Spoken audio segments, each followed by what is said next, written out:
شفاء لروحي وحبل المتين ورحمة قلبي وحصن الحصين. شفاء لروحي وحبل المتين ورحمة قلبي وحصن الحصين. وأمن حياتي وخير الدليل إذا تهت يوما مع الحائرين. فقرآننا هدينا والحبور وبشر يسلي الفؤاد الحزين. وفي الليل عند احتلاك الظلام سيبزغ منه الضياء. أعوذ بالله من الشيطان الرجيم. بسم الله الرحمن الرحيم. الحمد لله والصلاة والسلام على رسول الله وعلى آله وصحبه ومن والاه. أما بعد. Qarindoshlar, biz bugun Sura Baqaraninki 196 oyati haqida to'xtalamiz. Estağfirullah ve atimmul hacca vel umrata lillah fa in uhsirtum famastaysara minal had ve la tahliqu ru'usakum hatta يبلغ الحج محله فمن كان منكم مريضا أو به أذى من رأسه ففدية من صيام أو صدقة أو نسك فإذا أمنتم فمن تمتع بالعمرة إلى الحج فما استيسر من الهدي فمن لم يجد فصيام 3 أيام في الحج و7 إذا رجعتم تلك 10 كاملة ذلك لمن لم يكن أهله حاضر المسجد الحرام واتقوا الله واعلموا أن الله شديد العقاب. Ayetini başlaştan ilgili addigini bir tercüme kılıversem, hac ve ömrünü Allah için ada kılınlar. Eğer ada kılıştın, ma'lum sebep tüpeylidin çekilinip kalsanlar, tosulup kalsanlar, mesela düşman veya şuna okşayan tosalgılar olan şu yerge berip ama hac kılanmay yenip kep kılış doğru kep kalsa, sizge en kolay bolgan qurbanlıklarını kılınlar. Beşinlarını şu qurbanlık öz joyida ada kılıngan kadar düşämenglar. Arаңlardan kesel yoki başlarında bir eziyet, yani qiyinchilik, mesela ihramdan chiqqanga qadar chidayolmaydigan bir ahvol bo'lib qolganlar bo'lib qolsa, masalan beshig'i tushib ketdi, chashni tushiradigan vaqt kelganga qadar chidayolmaydigan darajada bo'lib ketib qolgan bo'lsa, buningda chashni tushirib, buningga to'liqlama shaklda, fidya shaklda roza yoki sadaqat yoki qurbonlik qilish to'g'ri keladi. Endi amin bo'lib, normalda ömrü bilen hac qilishi tamattu hac qilgan kishi, hacı tamattu qilgan kishi bu qurbanlıqdan qolay bo'lganini qiladi. Qurbanlık topolmaganda 3 kun ro'zsizdu hac vaqtida, andiki 7 kunni qaytgan vaqtda yo'lda yoki yurtiga borgandan keyin qiladi. Bu to'liq 10 kun bitadi. Bu Mescid-i Haramning aholisi olmagan şu haram doirasidan sirtdan kelganlarga berilgan hukm.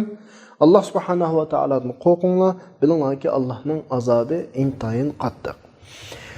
Qarindoshlar, anladik, bugungi oyatimiz hac haqida so'zlayotdi. Tabiiyki, oldingi darslarimizga diqqat qilgan bo'lsak, ibodatlar orqa-orqadan tartib bilan kelyotdi. Roza haqida so'zildi ilgirki oyatlar. Ramazon hac oyidan ilgari uni bilamiz. Tabiiyki, Ramazon haqida so'zlab bo'lgandan keyin yangi oy haqida ma'lumotlar o'tirg'i chiqdi. Yangi oy roza, hac qatorliq ibodatlarning vaqt belgilaydigan bir vositasi. Undan keyin urush harom qilinadigan oy haqida so'z gap keldi. Yeni tertip boyunca en ahırda hicra ayının ahırki ayları hesaplanadigan hac haqqida keldi. İlgirki ayetlerde biz Mescid-i Haram'ın qarshida urushmaslik haqida 191 oyat va la tuqatiluhum indal Mescid-i Haram hatta yuqatilukum fi degan haqida so'zlagan. Yani shunga munosabatlik yani.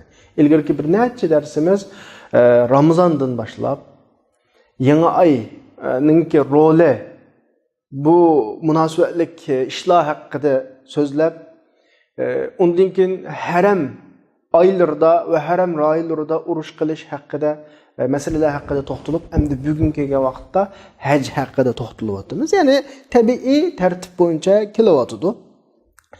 Oyatning 5'ida biz va atimmul hajja vel umrata lillah degan oyatni ko'rganimizda arab til nuqtasidan tushungan vaqtimizda arab tilida ikki so'zning o'ttirini bağlash rolini o'ynaydigan vo degan bir so'z bor. Harf deymiz buni. Vo bilan bog'langan ikki so'z ma'lum o'rtaqlikka ega ayrim narsalarni ko'rsatadi. Oyatda va atimmul hajja vel umrata lillah deganda haj bilan umrning o'ttig'i voning kelganligi haj bilan umra ma'lum faoliyatlarda o'xshash bir ibodat. Ya'ni har ikkilisi Ka'ba ko'rib tavob qiladigan bu xil shakldagi o'rtaqlik va bularninki. Bir tavob faoliyati. Bunun ayrim bir taraflari var. Yani ömrününki farz emas birinchidan. İkinchidan bunun muayyen vaqti yo'q. Bende xalqa vaqtda qanaqasi bo'ladi, kelib umr qilsa bo'ladi. Ammo hajninki muayyen zamoni va Arafatda turish to'g'ri keladi. Degandek o'xshamaslik taraflari va yani ikkisi ayrim narsa. Ammo ibodat nuqtasida o'rtaq bir xarakterga ega. Buni ifodalaydi bu yerda. Biz mushun nuqtani asos qilgan asosda oyatlarni bir ko'zdan kechirgan vaqtimizda Qur'oni Karimdagi mushunga munosabatlik biz qaysi oyatdagi haj hukmi haqiqiy cho'ng buyuk hajni ko'rsatdi, qaysi oyatdagi hajlar umrni ko'rsatdi, buni farqlantira olamiz. Masalan, Ali Imronning 97-oyatida "Valillahi 'alan-nasi hajjul bayt man istata'a ilayhi sabila." Bu yerda hac nila tilga aldı. Farz babida. Yani bu yerda biz düşünümüz ki hac ayrım narsa, ömür ayrım narsa. Farz oğunu hac, ömür emas. Yani bu noktadan biz Kur'an-ı Kerim'deki ma'lum bir mazmunda kelgan oyatlarning hammani bir yerga kelsak, masala aydınlaşdı. Şoňaşqa biz bazı oyatlarni aklyapmiz bu yerda. Yani Sura Bara'da bunda bir oyat var. Wa azanun minallahi wa rasulihi ilen-nas yawmal hajjil akbar. Büyük hac deb mana şekilde tilga oladi. Büyük hac degan şekilde. Yani bunun üzüdilan biz bir narsani tushunib olamizki, hac büyük hac ve ondan kichikroq hac deb ishga kirdi. Yani büyük hac degani bu rasmiy, biz hojiradigan hajni ko'rsatsa, ondan kichik hac ömrni ko'rsatdi. Ammo valillahi alan-nas hajjul bayt bir hac bilan ömrdagi o'rtaq nokta. Yine farkları bayatındakinimizde hacning ötküzüldiğen muayyen vaqt oludu, turadigan Arafatda turadigan yerler oldu. Mesela Peygamber Aleyhisselam el-haccu Arafa deb hajninki alohidligi Arafat degan bu jihati farqlantirgan. Degandek nurg'un taraflari bor-da. Yani ama ömrününki hajga o'xshash muayyen zamoni yo'q. Faqat Beytullahga ömrününki o'zining hayotining yoki yil kunlarininki xohlagan shaklda berib qana qilsa bo'ladi, haj qilsa bo'ladi. Yani bu yerdagi valillahi alan-nas hajjul bayt yani o'rtaq ma'no olsak bo'ladi. Yani hajni o'z ichiga olgan, umrni o'z ichiga olgan. Bu nuqtada o'rtaq taraflari asos, ammo farq qilinadigan taraflari boshqa aytilganidek ba'zi ahkomlarda vaqt farqida farqlanadi.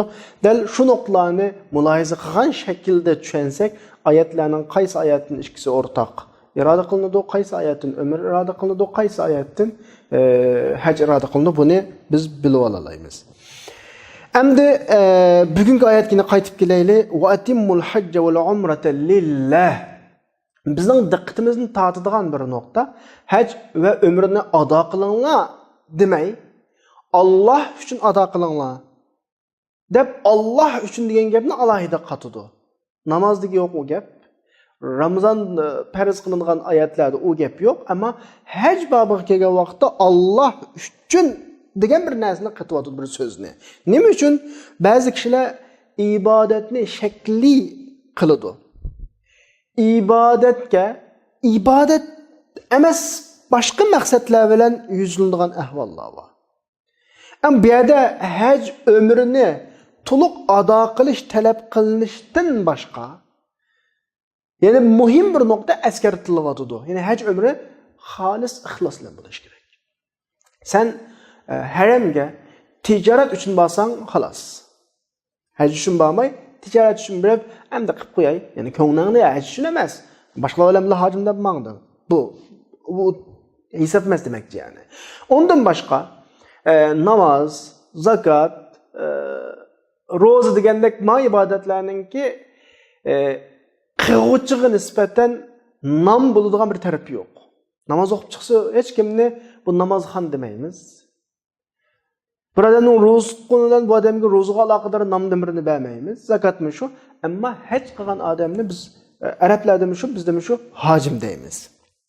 Ya'ni Allohning baytini haj qilgan hayotining oxirigacha uning ismining oxirisida uning bir sharaf shaklda nom bo'lib qoladi. Bu nuqtaga chiqa buningda ko'pincha riyo yoki nom uchun berish ahvollari shakllanib qolish ehtimoli bor. Ma'ni kisib Alloh subhanahu va taolo buning yo'llarini deydi Alloh uchun ado qildi. Buni shu alohida qanday qilyapti? Eskartyapti. Endi musulmon Alloh uchun haj qilmoqchi bo'lgan vaqtda cho'qim Alloh yo'l qo'ygan shaklda topgan pul bilan haj qilish kerak. Ba'zi kishilar payg'ambar alayhisolatu vasallamninki Buxoriy, Nasa'iy, Ibn Majah, Imom Ahmad qatorliq muhaddislar kitoblarida Abu Hurayra radhiyallohu anhu rivoyat qilib keltirgan "Man hajja falam yarfus va lam yafsuq raja'a kayawmin waladathu ummuh." Bir odam aski-paski gapni qilmay, egiz-paski gap qilmay, boshqalarga aziyat bermay haj qilib qaytsa, onasi tuqqan kunga o'xshash qaytidi degan bir hadisni anglagan vaqtida ko'pincha nima deb o'ylab qoladi? Xohlagancha gunoh ma'siyatlarni qilib, xohlagancha zulmlarni qilib, bir plan bir haj qilib olsa, gunohi tushib ketadi deydigan bir o'ylashuvga chiqa. Bu nuqtani ham kesish uchun nima deydi? Lillah. Haj Allohga ibodat qilish niyat bilan bo'lish kerak. Xolis. Shundalar ibodatdan kechirim bo'ladi. Sen nuqul oddiy chanchi bilan ibodatimni kechirim qilaman-go, masalan, qilgan aski-paski ishlarimning hammani yuvib kelaman-go degan niyatlar emas, ibodat niyat bilan borgan vaqtida ma'lohidlik bo'ladi. Bu bir. Undan boshqa haj halol moldan bo'lish kerak. Halol moldan bo'lish kerak degan nuqtada biz bayatdan bütün gunohining hammasi yuyiladi degan ma'noda azroq inchikalash to'g'ri keladi. Halol moldan buldigan bo'g'achqa haj bo'lishi kerak bo'g'achqa sendan tushib ketadigan gunohlar qanday gunoh desa, Alloh bilan bandining o'ttiridagi gunoh tushib ketadi. Banda bu xil gunoh orqali Allohga zulm qilmay, o'zga zulm qilgan bo'ladi. Bu tushib ketadi. Ammo insonga munosabatli gunohlar bo'lib qolsa, boshqalarga askilik qilding, haq huquqlarini kamlatding, bandlarga zulm qilding, haqlarini elib olding. Bu xil gunohlar sen toki boshqalarni rozi qilib, roziligini olmog'icha, ular haqqini sana halol qilib, rozi bo'lmog'icha u gunoh tushib ketmaydi. Ma'ini qilish kerak. Endi oyat tilg'ilingan hajning bayatini deganimizdek, uning muayyan vaqti, shart-sharoitlari bor. Umrininki muayyan bir vaqt bo'lmaydi.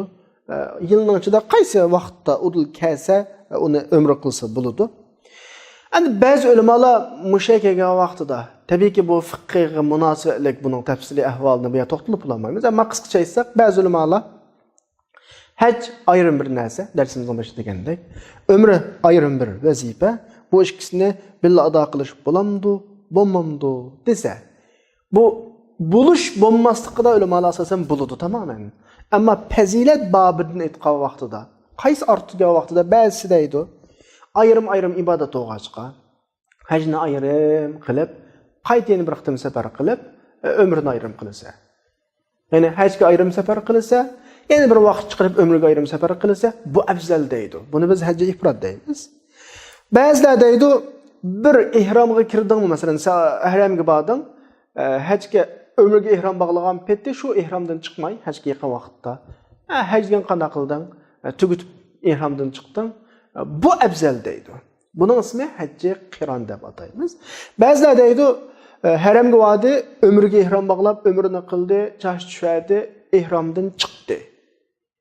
Endi haj vaqti kelib bo'lg'icha oraliqda normal odam ihrom bog'liqlik emas, normal odamdek yashaydi. Haj kelgandan keyin andan hajga ihrom bog'laydi. Buning ismi haj tamattu deydi. Ulamalar o'tirisida ba'zilar ani afzal deydi, ba'zilar ma'ni afzal deydi. Demak, ulamalarning bu xil qarashlaridan biz nimani olamiz desa, Allah subhanahu va taolo o'zining bandalarini bu bobda, ya'ni bu masalada qistirmaslikni iroda qilgan yani. Sana nisbatan qanday qulay bo'lib qolsa, bir ihrom bilan haj va umrni tang ado qilamsa, o'ttirdi ihromdan chiqamsa, sharoitning yarabasi ayrim safar qilib, yolg'iz qilamsa, hammasi Allohning nazarida maqbul. Buning hammasi yetar o'ziga loyiq ajr savoblarni oladi deb har odamning sharoitiga Alloh subhanahu va taolo qanday qilyotdi? E'tibor beryapti, ko'z tutyapti bu yerda. Andikin oyatning oxiriga kelsak, fa in uhsirtum, agar sizlar chekilib to'silib qolsanglar. Uhsirtum degani masalan Hudaybiya yilida payg'ambar alayhisalom sahobalar bilan Hudaybiya sulhisida umr qilg'ilibdi. Müşrikler Mekke'ye kiriştin tost ya Resulullah'ını ma'lum sulhiler bilan qaytib kelar yilisi keldi. Muşunun o'xshagan düşmanlar silahni tusib olib Mekke'ye kirishtin tosti yoki u yo'l taqilib sizlarimiz ihrom bog'lab menib bo'lgan. Ihramni elib, o'zingizlar bilan qurbonlikni elib Mekke'ga yaqinlashgan, ammo siz chekilinib qolgan bo'lsanglar, famastaysara minal hadi. Ya'ni qolay kelgan qurbonlikni ashada qilsanglar bo'ladi. Ya'ni hiç bir harac yok. Sizler hacga tayyorlik qilib keldinglar, ömrüge tayyorlik qilib keldinglar. Endi biz buni qanday qilamiz demang. Allah subhanahu va taolo bu sizlarga qulayliklaştırib atadi. Sizning tayyorligingizni bekorga aqtirib etmaydi yani. Niyatimizni bekorga aqtirib etmaydi. Ihromlarimizni bekorga aqtirib etmaydi. Qanday qiladi? Akelgan qurbonliklarimizni qurbonlik qilamiz, ish qanday qiladi? Tugaydi. Undan oyatdan keyin shu oyatdan keyin davatadi. ولا تحلقوا رؤوسكم yani bo'lmabdi endi haj qilmaydi ekanmiz deb shoqlan boshni ash qurbonlik qilinib bo'lgan qadar boshni chashni qanday qilmanglar tushunamanglar. Ya'ni o'zingizlar qurbonlik haydab bo'lgan bo'lsanglar, shunday qurbonlik qilsanglar bo'ladi. Haydab bo'lmagan ashaga bo'lganda olaman hozirmi hech kim haydab bo'lmaydi-ku degan bo'lsanglar, boshqalarga vakolatan pul berish orqali bir odamni vakil qilib qanday qilsanglar bo'ladi, qurbonlik qilsanglar bo'ladi. Ondan keyin keldik. Faman tamatta'a bil umrati ila al hajj famastaysara min al hajj. Bir odam haj tamattu qildi. Ya'ni umri hajni bir qitim bağa vaqti qildi, umriga ihrom bog'labdi, chiqibdi, undan keyin haj qildi bo'lib qolgan bo'lsa, uni o'ziga qulay tapalagan qo'y tapsa qo'y, kala tapsa kala, tugi tapsa tugi shaklda qurbonlik qiladi. Arafatning oldida qiladi. Arafatdan keyingi qurbonlik qiladigan kunligiga kechik to'sim bo'ldi, undan keyin kechik to'sim bo'ladi. Qulay shaklda qilsa bo'laveradi. Ham buni qolay deyishi, haydab apasangmi bo'ladi, pul tilab shu yerni qana qilsangmi bo'ladi, olsangmi bo'ladi degandek inson qulaylik nuqtasidagi qulayliklarning hammasi mushun tahtiga nima daxil kirib ketadi. فمن كان منكم مريضا أو به أذى من رأسه. Mesela tuyuqsiz şu vaqtlarda ağrıb qaldı. İhramda özü həcni tamamlamay turub, yəni çaş tuş to'g'ri kelib qoldi. Yoki beshida bir ishlar bo'lib qoldi. Masalan, sahobalarning birisi beshini pitlab ketib, chidimida Rasulullohning qish kelgan vaqtda uni o'shunda oyatning hukmi bo'yicha fatvo bergan. Shuna bo'lib qolgan ahvol ostida nima deydi? Rasululloh shu odamga qanday yo'l yo'q berganda, beshingni tushirib 3 kun ro'za tut, yoki 6 miskinga tamoq va yoki bir qo'yni qurbonlik qil degan ya. Oyati nima deyotdi endi? Fafidyatum min siyamin aw sadaqatin aw nusuk. 3 xil yo'l var bunda odam. Ya ro'za tutdi. Ya'ni 3 kun ro'za tutdi. Yoki 6 miskinga tamoq qurdi. Yoki bir qo'yni qurbonlik qildi. Qarasanglar, 3 ning birini qiladi endi. Bu 3 tuluqlama ya beyerdeki caza deyimizmi hamde, yani fidi deyimiz da pələmpey şekilde kılıvatıdı. Roz tutuş bu adamın özü dilan bulduğun bir şəxsi ibadet, yani ben dilan Allah'ın oturdu ki başqalarına hiç əhmiyyəti yok. 6 miskinge tamaq quruş başqalarına əhmiyyətlik bir iş, ama bunun əhmiyyəti çəklik yani. 6 adam. Andikin qurbanlıq qilish, bunun paydası texim zor. Bir qo'yning go'shini nurg'un odam tarqatilib manfaatlanadi. Ya'ni bir palampay shaklda tüvendin yuqurga qana öğlewatıdı. Muşunun qaysını qılasan şunu qıl. Mana qılğın kəsi, mana ana qılğın kəsi, ana əgər ana qıla alayman desən, ana qılsan muço buludu. Yani ya 3 gün ruzsa, ya 6 miskinge tamaq qurasa, ya ki qoydun birini qana qılsa, boğuzdaysa. Addilikdən yuqurga qarab, pələmpey şəkildə qılıvatıdı. Bəndə özünün əhvalı qarab durub tallasa buludu. Əmdi Allah subhanahu wa ta'ala aşta kaparatlarını bekitken bu yerdə. Bu nimiş qadasa həcdə bizdən tələb qılınatqan nurgun işlarının tüpeyli, şunu rəayət qilish tüpeylidən. Şu vaxtki şəraitqə mas Müslümanların əhvalığa mas şəkildə qandaq vatıdı qılıvatıdı. Onun üçün həcdə təməttu qılğan adamga nisbətən ömrüge kirdi, ondan keyin nima chiqdi? Hajga ihramdan chiqdi, ihramdan keyin hajga kirdi bo'lib qolsa, buning da 2 bosqich ro'zsudi.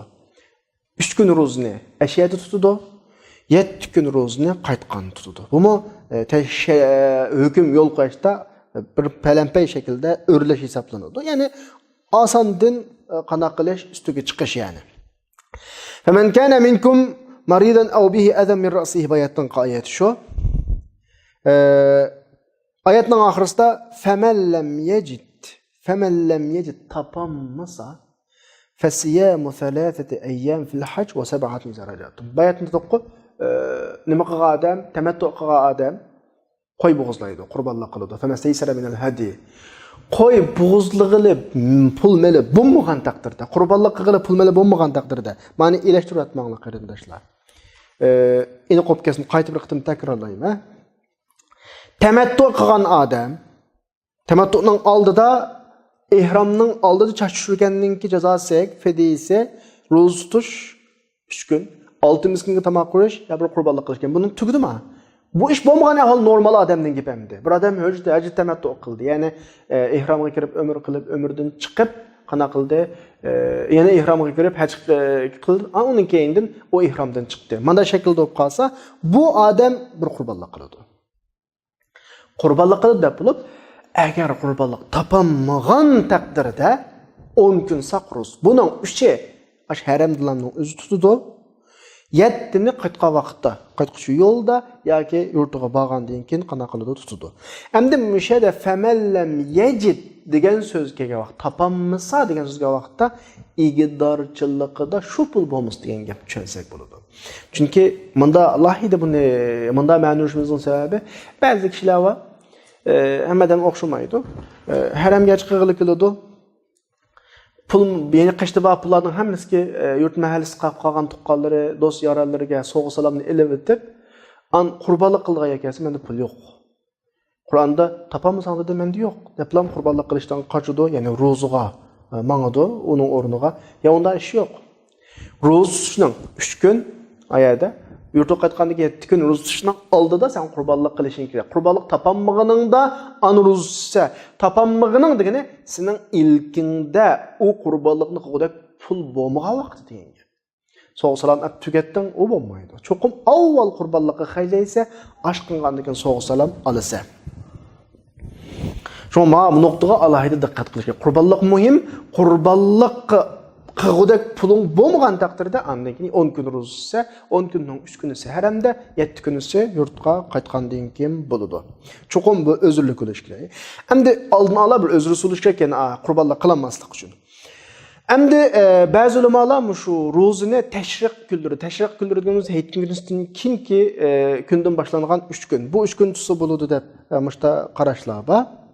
Ani qolgan 7 kunni vatniga yolda yoki yo'lda qaytqish tutsin bo'ladi, yurtiga borgandan keyin tutsin bo'ladi. Hozir arfullarda 2 soat borgandan keyin berib tutsin bo'ladi.